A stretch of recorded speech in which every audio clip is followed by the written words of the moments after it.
Hello everyone, welcome to all of in excellent coaching classes. और आज मैं आपके लिए लेके आई हूँ अपने 12th क्लास के chapter 1 analysis of financial statement accountancy का पार्ट बी का चैप्टर 1 जो मैंने कल ही से मेरे मतलब क्लास 12 के बैचेस स्टार्ट हुआ है। तो कल की वीडियो में मैंने आपको बताया था कि बेसिक इसका बताया था कि फाइनेंशियल स्टेटमेंट होता क्या है, इसके क्या काइंड्स होते हैं, क्या टाइप्स होते हैं, क्या इंपॉर्टेंस होते हैं, क्या नेचर होते हैं, क्या फीचर्स होते हैं, क्या ऑब्जेक्टिव्स होते हैं। और इसी के साथ साथ मैंने आपको बैलेंस शीट की एक हल्का सा ट्रेलर दिखाया था।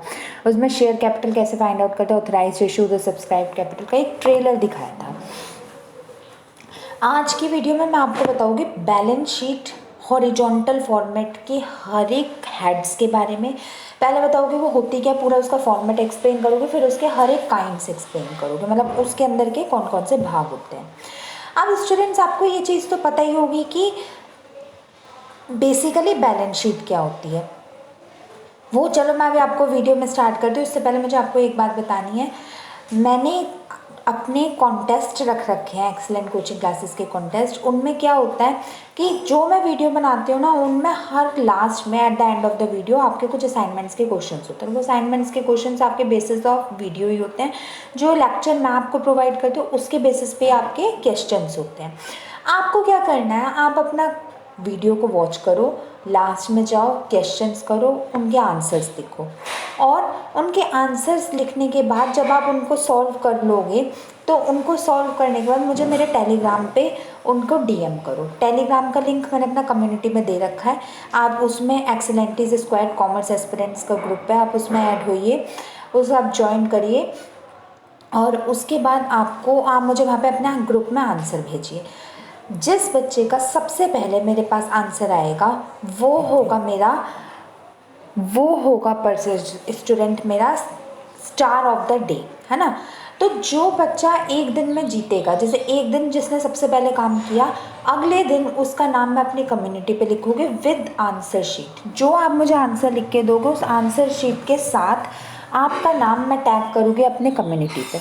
देखो इससे क्या होगा बच्चों, इससे आप एक और बच्चों के लिए रोल मॉडल बनोगे, आइडल बनोगे, मिसाल बनोगे कि भाई आज ये कर सकता है तो कल मैं क्यों नहीं। A sense of competitive spirit will be develop in all of you students. वैसे भी आप सब लोग तो एडोलसेंस हो, तो एडोलसेंस की एज में वैसे भी हीरो वर्शिप होती है ना, इमेज कॉन्शियसनेस। तो आप लोगों को और भी मतलब और लोगों को देख के ये लगेगा कि भाई आज इसने किया है तो कल मैं भी करूँ। तो आप इस कॉन्टेस्ट में पार्ट जरूर लेना। और जो बच्चा लगातार एक वीक तक करेक्ट आंसर देगा वो होगा मेरा स्टार ऑफ द वीक, और जो लगातार एक मंथ तक करेक्ट आंसर देगा और सबसे पहले देगा वो होगा मेरा स्टार ऑफ द मंथ। तो ऐसे ही करिए बच्चों, अच्छी बात है, कुछ आप सीखोगे, कुछ खोओगे नहीं। Do it, just give it a try. ठीक है, तो चलो वीडियो स्टार्ट करते हैं। आज की मैं आपको बताऊँ कि बैलेंस शीट का हॉरिजॉन्टल फॉर्मेट क्या होता है। बेसिकली बैलेंस शीट क्या होती है, बैलेंस शीट हमारी एसेट्स एंड लाइबिलिटीज़ को शो करने की एक ऐसा डॉक्यूमेंट होता है which shows the assets and liabilities of a company, और ये हमारी फाइनेंशियल पोजीशन को दर्शाता है। What does it depicts? It depicts the financial position of the company. ये मैंने आपको अपनी कल की वीडियो में बताया था। Those who are new and who has not watched my previous video, just go in my channel and visit that video, because अगर आप पहले वाला बेस नहीं देखोगे, कहते हैं ना अगर आपको सीढ़ी चढ़नी है तो आप सीधा सेकंड लैडर पे पैर रख रहे हो, फर्स्ट को स्किप कर रहे हो सकता है आप चढ़ जाओ बट आप डिसबैलेंस होगे। तो आप भी पहले वाली वीडियो देख लो। तो बेसिकली हमारे फाइनेंशियल पोजीशन शो करता है। और अभी तक मतलब क्लास 11th में ऐसा नहीं है कि नर्सरी से आप कॉमर्स पढ़ते आ रहे हो। Of course commerce 11th 12th में ही होती है। तो आपने अपने प्रीवियस क्लास में, जिसे मैं बचपन कहती हूँ, आपने अपने बचपन में ये पढ़ा होगा कि बैलेंस शीट का फॉर्मेट हमारा वर्टिकल फॉर्मेट होता था। वर्टिकल के अकॉर्डिंग हमारे डेबिट क्रेडिट होता था। डेबिट मतलब लाइबिलिटीज, क्रेडिट मतलब एसेट्स। बहुत इजी फॉर्मेट है, छोटू सी हमारी बैलेंस शीट बनती थी। बट माय डियर स्टूडेंट्स, अब ऐसी बैलेंस शीट नहीं रही। अब बैलेंस शीट ने लिया अपने एक बड़ा रूप, एक विकराल रूप धारण करके आई है। जैसे हमारे धार्मिक उसमें होता है ना, रामायण महाभारत में एक बड़ा रूप लेके आई है, तो ऐसे अब हमारी बैलेंस शीट एक बड़ा रूप लेके आई है जिसको हम कहते हैं हॉरिजॉन्टल फॉर्मेट। ये हमारे किसके अकॉर्डिंग बनती है? ये हमारे बनते हैं according to schedule third. Schedule third के अकॉर्डिंग हमारी बनती है। इसमें सबसे पहले आप नेम ऑफ द कंपनी लिखोगे कि किस कंपनी की बैलेंस शीट आप बना रहे हो। जैसे XYZ लिमिटेड हो तो XYZ लिमिटेड के, B limited, RL limited, Rashika limited, कुछ भी आप अपनी कंपनी का नाम लिखोगे। फिर उसके बाद आप क्या करोगे, आप लिखोगे balance sheet as at. Basically balance sheet हमारी लास्ट ऑफ द ईयर में बनती है, दैट इज़ 31 मार्च। तो आप यहाँ पे लिखोगे 31 मार्च, जैसे अगर अभी 2021 चल रहा है, आने वाला 31 मार्च पे, आज 21 है, 10 दिन बाद, तो आप लिखोगे balance sheet as a 31 March 2021। Got my point students? Good. अब इसके बाद इसमें सबसे पहला जो हेड आता है वो होता है हमारा particulars. Eight the end of the year यानी प्रीवियस ईयर और करंट ईयर यानी ये वाला ईयर, दोनों के अमाउंट आते हैं इसमें। क्योंकि बच्चों आप देखोगे, आप आगे कैश CFC करोगे यानी कैश फ्लो स्टेटमेंट करोगे, चाहे आप कहीं कहीं रेशियो एनालिसिस करोगे, और मेन आप कॉमन साइज स्टेटमेंट है वो कंपैरेटिव स्टेटमेंट करोगे। ये इसके ही पार्ट्स हैं, मैं जल्दी आपको इसकी भी वीडियो अपलोड करूँगी। तो उसमें आपके 2 ईयर दिए होते हैं, जैसे ये 2021 है तो पिछला 2020, तो करंट ईयर 2021, लास्ट ईयर 2020। तो इसमें 2 ईयर्स का कंपैरेटिव स्टडी की जाती है। तो आप ये देखोगे ये तो इसके फॉर्मेट में होगा।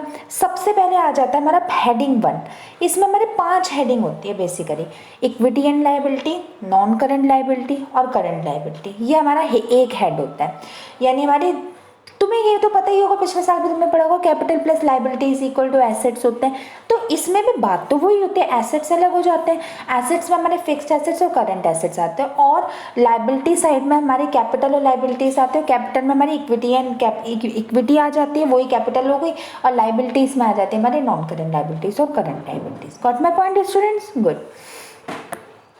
अब इक्विटी एंड लायबिलिटी का सबसे पहले हेडिंग होती है हमारी share holders fund. Share holders fund के हमारे 3 काइंड्स होते हैं, जो इनके क्लासिफिकेशन होती है, share capital, reserves and surplus और money received against warrants.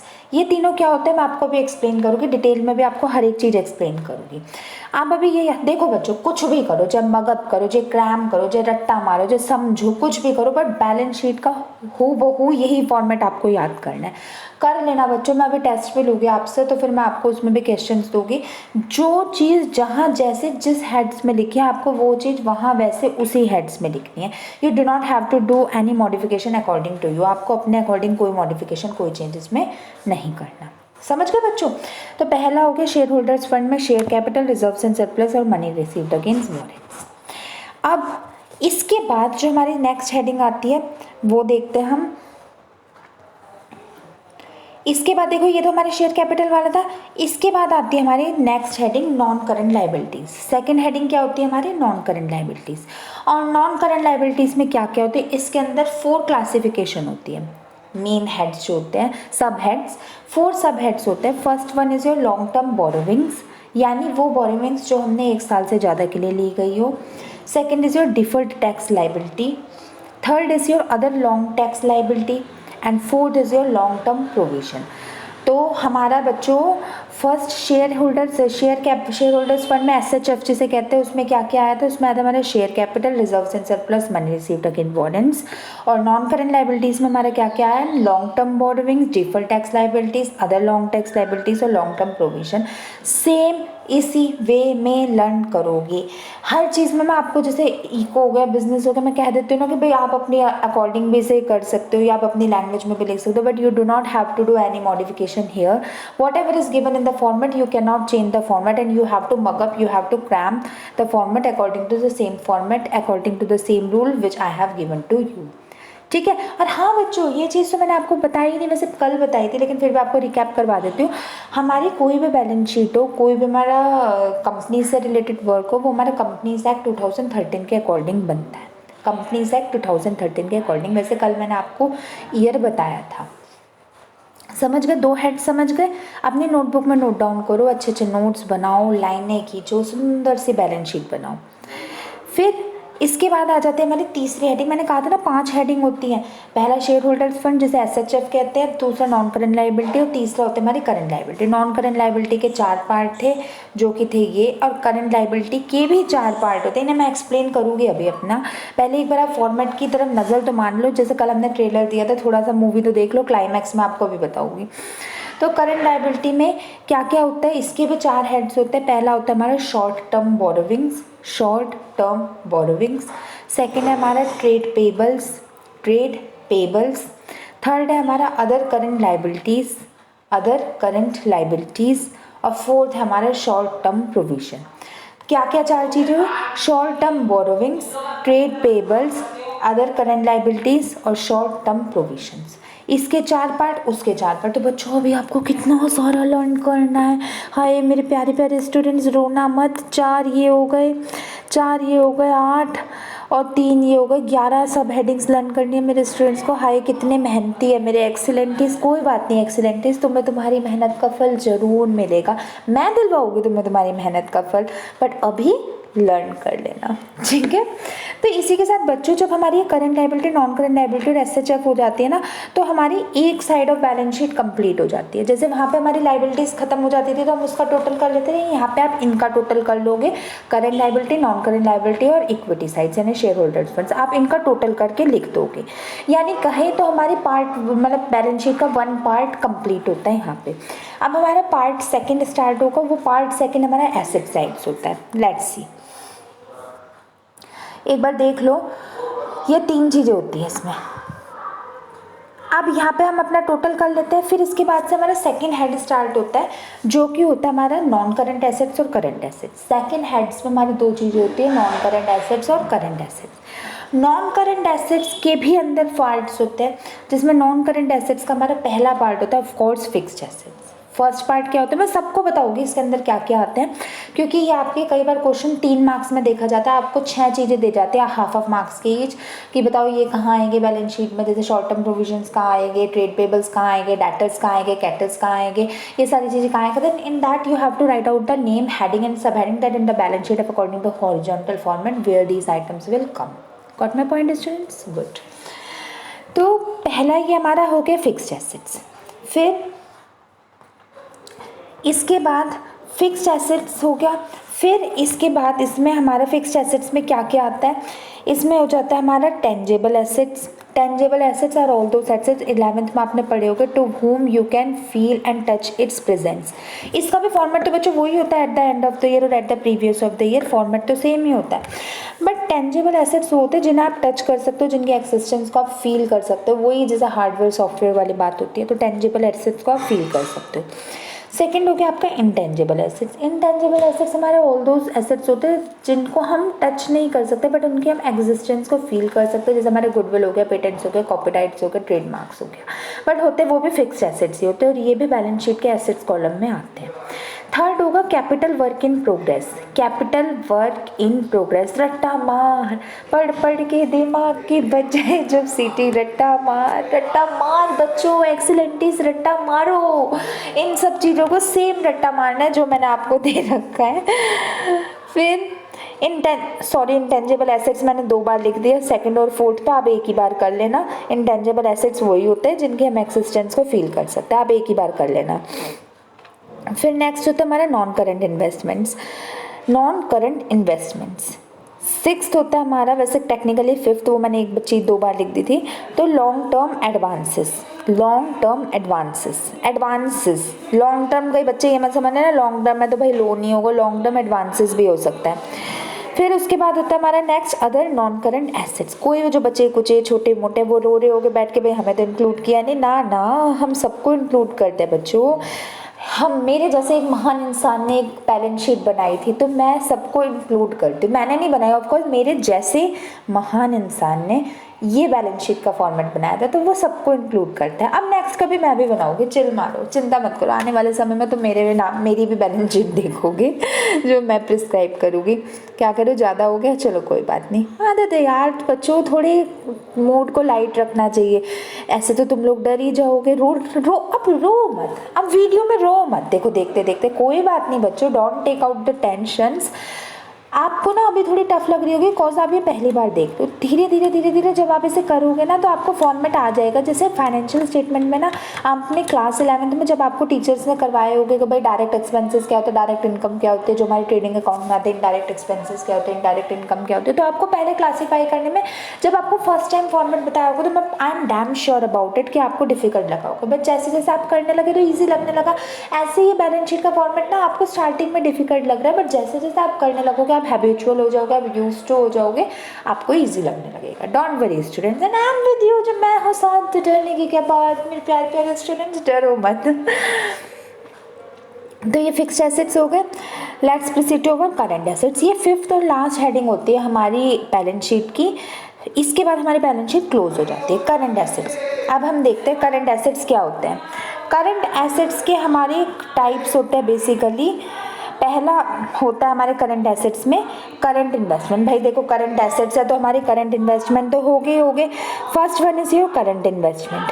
Second होती है हमारी करंट इन्वेस्टमेंट के बाद इन्वेंट्रीज। इन्वेंट्रीज हीरो है करंट एसेट्स का, बहुत आते हैं इन्वेंट्रीज हमारी बहुत आती है। अगर आप कहें ना कि कौन सी चीज़ सबसे ज़्यादा मैक्सिमम टाइम यूज़ होती है, तो सबसे ज़्यादा चीज़ हमारी इन्वेंट्रीज यूज़ होती है। सबसे ज़्यादा अगर हमारे ग्रुप में किसी चीज़ को हमें यूज़ करना होता है तो वो हमारी इन्वेंट्रीज होती है।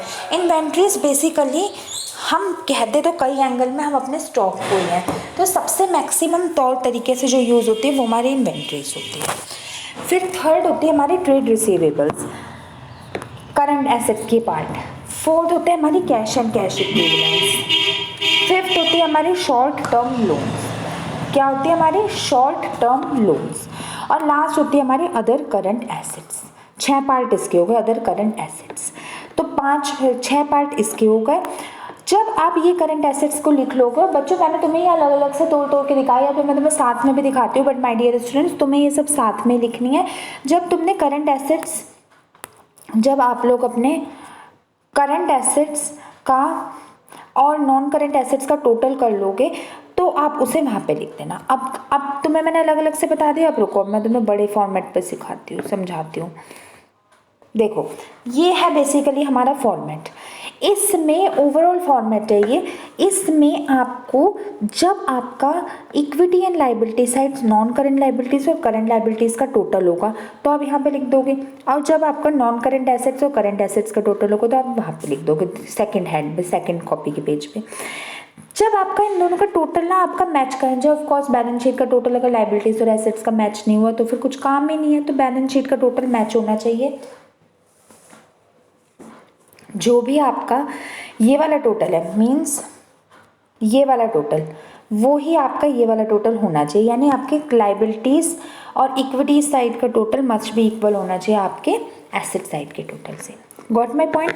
तो बच्चों ये पूरी फॉर्मेट होती है बैलेंस शीट का, इसके बाहर कोई चीज़ नहीं होती। आप इसे लर्न कर लीजिए। अब आप इसे लर्न करेंगे, मगअप करेंगे और इसे अपनी नोटबुक में इसका फॉर्मेट बनाएंगे। उसके बाद आपका क्या काम होता है, अब आपको ये समझ आनी चाहिए। ये चीज़ें तो आपको चलो एक थोड़ा रिव्यू हो गया कि इनमें आखिर आता क्या। अब इनको मैं आपको एक्सप्लेनेटरी नोट्स देती हूँ, मैं आपको इनको बताती हूँ आखिर इन सब में अंदर क्या क्या चीज़ें आती हैं। जैसे कहते हैं ना अंदर कितने कितने आइटम्स इनके आते हैं, मैं आपको वो बताती हूँ। बट आई होपफुली सो आपको ये समझ आ गया होगा। देखो बच्चों, शेयर होल्डर्स फंड जो हमारा फर्स्ट हेडिंग होता है उसमें फर्स्ट होती है शेयर कैपिटल। शेयर कैपिटल में क्या क्या होता है, शेयर कैपिटल में सबसे पहली चीज़ होती है number and amount of share authorise. कल मैंने ऑथराइज कैपिटल बताई थी, तो नंबर और अमाउंट ऑफ शेयर जो हमारे ऑथराइज होता है, हमने मैक्सिमम अमाउंट होता है जिसके बाहर हम कुछ ले नहीं सकते, वो हमारा वो इंक्लूड होता है सबसे पहला इसमें। ठीक है स्टूडेंट्स। फिर इसमें नेक्स्ट इंक्लूड होता है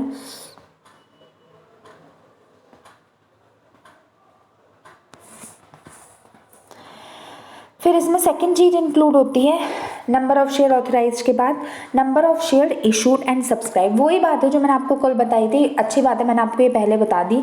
तो इसमें authorise capital, issued capital, subscribe capital के जो नंबर ऑफ शेयर्स होते हैं वो इंक्लूड होते हैं शेयर कैपिटल में। थर्ड चीज इसमें, ये भी आप कॉपी में लिखोगे। आप सोच रहे हो हम कॉपी में ना लिखे और हमारा काम हो जाएगा, ना बच्चों कॉपी में लिखना है इन्हें भी। थर्ड होगा number of shares outstanding. Sometimes it में भी पॉसिबल होता है कि हमारे आउटस्टैंडिंग शेयर्स रह जाते हैं, तो वो भी इसमें इंक्लूड होता है। Fourth, shares in a company held by each share holder. हर एक शेयर होल्डर ने कितने अमाउंट के शेयर्स को होल्ड कर रखा है वो इसमें इंक्लूड होता है। तो शेयर कैपिटल में 4 चीज़ें हो गई, क्या क्या, नंबर ऑफ शेयर ऑथराइज्ड। ये बच्चों ये बैलेंस शीट का पार्ट नहीं होता। बैलेंस शीट का तो वही फॉर्मेट और वही हेडिंग और सब हेडिंग होते हैं जो मैंने तुम्हें बताई थी। ये एक्सप्लेनेटरी नोट्स है कि भाई अगर ये चीज़ें आ गई तो ये चीज़ें भी शेयर कैपिटल में ही आएगी। ये आपको एक्सप्लेनेशन के लिए डिटेल्ड एक्सप्लेनेशन की वीडियो ना आपके आज जो horizontal format of balance sheet के, तो ये आपके डिटेल एक्सप्लेनेशन में आपके एक्सप्लेनेटरी नोट्स हैं कि ये चीज़ें आ गई तो ये भी आपके शेयर कैपिटल के अंतर्गत आएगी। देखो बैलेंस शीट में तो बस ये लिखा हुआ शेयर कैपिटल, क्या शेयर कैपिटल क्या आएगा आखिर शेयर कैपिटल में, तो वो भी तो तुम्हें पता होना चाहिए ना बच्चों। तो ये उसके लिए, ठीक है। तो 4 चीजें हो गई। फिर सेकंड हेडिंग हमारे उसमें थी, अगर तुम्हें याद हो तो, reserves and surplus. Reserves and surplus, अब रिजर्व्स एंड सरप्लस में क्या क्या आते हैं, कैपिटल रिजर्व आते हैं हमारे, ऑफ कोर्स वही जो तुमने 11th में पढ़े थे प्रोविजन एंड रिजर्व वाले चैप्टर में।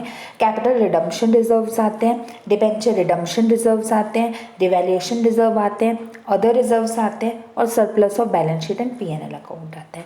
6 चीज़ें आती है हमारे रिजर्व्स एंड सरप्लस में। इसे भी नोट डाउन करो। इसे देखो पूरा तो रट्टा मारने की जरूरत नहीं है इन वाले एक्सप्लेनेटरी नोट को, बट समझ लो। समझना इन द सेंस ऑफ, अगर उन्हें तो आपको बैलेंस शीट को 100% करने है, सब 70 या 80% तक कर सकते हो, क्योंकि 30% आपको अंडरस्टैंडिंग से भी आ जाएगा। देखो भाई, जिनके लास्ट में रिजर्व है वो रिजर्व में ही जाएंगे बचपन में बच्चे अपने तुक्के लगाते थे ना, तो ये आपको 70 या 80% लर्न कर लेना, बट वो तो आपको पूरी एज इट इज लर्न करनी है। Got my point my dears? Good. अब लास्ट है हमारा, मतलब इसका लास्ट पार्ट है हमारा, मनी रिसीव्ड अगेंस्ट वारंट्स। अब वारंट्स क्या होता है? देखो बच्चों, शेयर वारंट्स या वारंट्स कह लो, ये एक ऐसा फाइनेंशियल इंस्ट्रूमेंट होता है which is issued by public company. ये अब कौन इशू करती है? इसे पब्लिक कंपनी इशू करती है।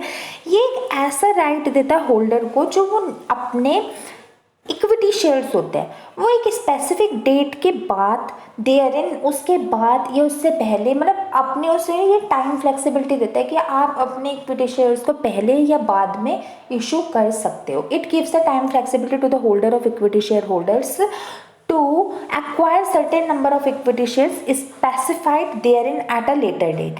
मतलब अपने शेयर्स को थोड़े बाद में इशू कर सको। बात ये थोड़े टाइम फ्लेक्सिबिलिटी दे देते हैं।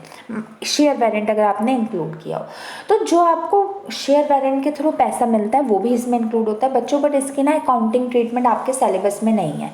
मीन्स जैसे रिजर्व्स एंड सरप्लस की तो अभी आपको मैं न्यूमेरिकल करवाऊंगी, तो इनकी अकाउंटिंग ट्रीटमेंट है, शेयर कैपिटल की और ऑथराइज्ड इशू टू सब्सक्राइब पे तो आपने कल ही एक झलक देख ही ली थी। बट इनकी ना मनी रिसीव्ड अगेंस्ट वारंट्स की अकाउंटिंग ट्रीटमेंट आपके सिलेबस में अभी नहीं है, ठीक है? तो वो करने की जरूरत है, बस डेफिनेशन कर लेना। ओके स्टूडेंट्स, फिर वही एक नोट ही है इसका, accounting treatment of it is not included. मतलब इसमें मनी रिसीव्ड अगेंस्ट वारंट्स की अकाउंटिंग ट्रीटमेंट मैंने आपको बताई दी, इंक्लूड नहीं होती। फिर आता है हमारे non current liabilities. Non current liabilities में हमारे क्या क्या होता है देख लेते हैं। नॉन करेंट लाइबिलिटीज में पहले आते हैं हमारे बॉन्ड्स। सुना होगा तुमने अपनी लाइफ में कभी ना कभी तो बॉन्ड्स का नाम सुना होगा। डिबेंचर्स, ये तो पक्का ही सबको ही पता होगा। डिबेंचर्स का तो बिजनेस स्टडीज में पिछली बार हमारा बहुत अच्छा खासा टॉपिक था। Public deposits, long term loans from either bank और फ्रॉम अनदर पार्टी, ये सारा हमारे नॉन करेंट लाइबिलिटीज में इंक्लूड होता है। Bonds, debentures, public deposit, long term loan, bank और अदर पार्टी से लिया हुआ लोन। बच्चों ये सारा कॉपी में लिख लेना, मैं बार बार कह रही हूँ, बहुत इंपॉर्टेंट है। जब आपकी करंट लाइबिलिटीज़ हो जाती है, नॉन करंट लाइबिलिटीज़ हो जाती है, फिर उसके बाद आती है आपकी करंट लाइबिलिटीज़। और करंट लाइबिलिटीज़ में क्या क्या होता है? Short term borrowings, trade payables, other current liabilities और short term provisions. Short term borrowings, trade payables, other current liabilities और short term provisions. Got my point students? Good. अब हमारे नॉन करंट एसेट्स आ जाते हैं। नॉन करंट एसेट्स में क्या क्या होता है? हमारे फिक्स्ड एसेट्स पता ही होगा, टेंजेबल वाले जो होते हैं, उसमें हमारे होते हैं land, building, plant, machinery, vehicles, office equipments etcetera. और नॉन करंट एसेट्स जो हमारे इंटेंजेबल वाले होते हैं, उसमें होता है हमारे goodwill, trademarks, patents, licence, copyrights, कुछ भी, ये सारे होते हैं, ठीक है? इन्हीं जैसे जैसे मैंने आपको फ्लो चार्ट बना के बताया ना, आपको वैसे वैसे ही लिखना है अपनी कॉपी में। लिखना और मुझे टेलीग्राम पे सेंड करना कि आप नोट्स बना रहे हो नहीं, देखो तो सही आप कहीं अगर नोट्स ना बना रहे हो तो मुझे सेंड करना। और ग्रुप आपको, टेलीग्राम का ग्रुप आपको कम्युनिटी में लिंक मिल जाएगा। फिर उसके बाद लास्ट जो हमारी चीज़ आती है करंट एसेट्स, उसमें क्या क्या होता है? वही होता है current investment, inventories, trade receivable, cash and cash equivalents. अब ये कैश एंड कैश इक्विवेलेंट्स क्या होते हैं, इन्हें मैं तुम्हें डिटेल में बताऊंगी। Short term loan, short term advances, जैसे लॉन्ग टर्म एडवांसेस वहाँ पे थे ना, ऐसे short term advances, other current liabilities, ये सब कुछ, ठीक है बच्चों? ये तो तुम्हारे बैलेंस शीट में भी तुमने वैसे देख लिया होगा, इसमें और इसमें तो कोई डिफरेंस नहीं है। तो स्टूडेंट्स, इसी के साथ मैंने आपको अपनी डिटेल में एक्सप्लेनेशन कर दिया कि हमारी ये सारी चीज़ें होती क्या। इसके बाहर मेरे अकॉर्डिंग बैलेंस शीट नहीं होती और कोई ऐसी नोट टर्म भी नहीं होती जो तुम्हें मैंने ना बताई हो। फिर भी अगर तुम्हें इसमें भी कोई चीज़ समझ ना आई हो किसी भी हेड में, तो तुम मेरे से पूछ लेना, मेरे कमेंट सेक्शन में देख लो, मेरे टेलीग्राम पे पूछ लो। जो चीज़ तुम्हें ना समझ आई हो तुम मुझे उससे पूछ लेना। और इसको पूरे फॉर्मेट को पूरे को जितना सुंदर मैंने बनाया उससे ज़्यादा सुंदर तुम बनाओगे, और ये सारे एक्सप्लेनेटरी नोट्स आप इसे अपनी नोटबुक में लिखोगे, ठीक है। और ताकि आपको कोई भी प्रॉब्लम ना हो। आई होपफुली सो आपको समझ आ गया स्टूडेंट्स। तो now it's the time to go for our contest. अपने कॉन्टेस्ट के क्वेश्चंस लेने का समय आ गया। आज के हमारे कॉन्टेस्ट के क्वेश्चंस हैं, ये रहे आपके टीवी स्क्रीन पे। आज डे सेकंड का सेकंड कॉन्टेस्ट है एक्सीलेंट कोचिंग क्लासेस का। देखते हैं who can be the winner of today. आज का विनर कौन होता है, कोई टाइम लिमिट नहीं है। जैसे मेरी वीडियो अपलोड हुई, जो मुझे सबसे पहले टेलीग्राम पे इसको सेंड करेगा वो विनर कहलाएगा। आज का तो बड़ा इजी है, बस आपको नाम ही लिखना है। Identify the following assignment questions, identify where they will come. आपको बताना है ये किस हेड में और किस सब हेड्स में आना है। ये आइटम्स जो मैं आपको बता रहा हूँ, बस 15 आइटम्स है, बस ये बताने हैं किस हेड्स में और किस सब हेड्स में आना है। मैं एक एग्जांपल दे देती हूँ, जैसे लैंड है तो लैंड हमारा फिक्स्ड एसेट्स में आएगा सब हेड्स, और ये हमारा नॉन करेंट एसेट्स का पार्ट होगा। तो ऐसे तुम्हें बताने किस हेड्स और किस सब हेड्स में आना है, ठीक है। काफ़ी ईजी है बच्चों, चुटकियों में कर लोगे तो तुम। पहला है हमारा बिल्स पेबल, दूसरा है हमारा डिबेंचर्स, तीसरा है हमारा प्रपोज डिविडेंड, चौथा है हमारा शेयर्स अलॉटमेंट, पांचवा है हमारा आउटस्टैंडिंग सैलरी। कोई ना आए तो भी मुझे बता देना, मैं आंसर बता दूंगी। सिक्स्थ है हमारा balance with banks, seventh is your investment, eighth is your work in progress, ninth is your prepaid insurance, 10th is your sundry debtors. इसे कोई लोग डेप्टर्स भी कहते हैं, लेकिन मेरी लैंग्वेज है डेटर कैटर्स ही कहती हूँ मैं तो, debtors. 11th is your patents and trademarks, 12th is your loose tools, 13th is your issued capital, and 14th is your trade receivables, and 15th is your provision for tax। तो बच्चों ये 15 question है, question क्या words है, तो मैं इसको फटाफट लिख देना। ऐसे लिखना डैश डैश करके, डैश सब हेड्स और उसके बाद मेन हेड्स लिखो, और मुझे टेलीग्राम पे जल्द से जल्द सेंड करो। जो बच्चा मुझे जल्द से जल्द सेंड करेगा वो होगा आज का विनर, और उसको मिलेगा मौका मेरी कम्युनिटी पे फीचर करने का। तो स्टूडेंट्स आज के लिए इतना ही। होपफुली सो आपको आज के वीडियो में सारी बैलेंस शीट समझ आ गई होगी। चलो मैं मिलती हूँ अपनी नेक्स्ट वीडियो में। टिल देन आप चैनल को तो सब्सक्राइब कर ही दोगे, बेल आइकन को भी दबा दोगे, जिससे आप कोई भी न्यू नोटिफिकेशन मिस ना कर पाओ। और इन वीडियोस को बच्चों, इन कोर्स को अपने ज़्यादा से ज़्यादा बच्चों के साथ शेयर करो। इसी कोर्स के इतने पैसे लगते हैं, ये आपको इन डिटेल एक्सप्लेनेशन मिल रही है। ज़्यादा से ज़्यादा बच्चों के साथ शेयर करो, जिससे उन लोगों का भी भला और आपका भी भला। कर भला तो हो भला। तो चलो मैं dear excellentees, excellent coaching classes का स्क्वाड, फिर मिलते हैं अपने नेक्स्ट वीडियो में। Till then goodbye and thank you so much, and lots of blessings from my side.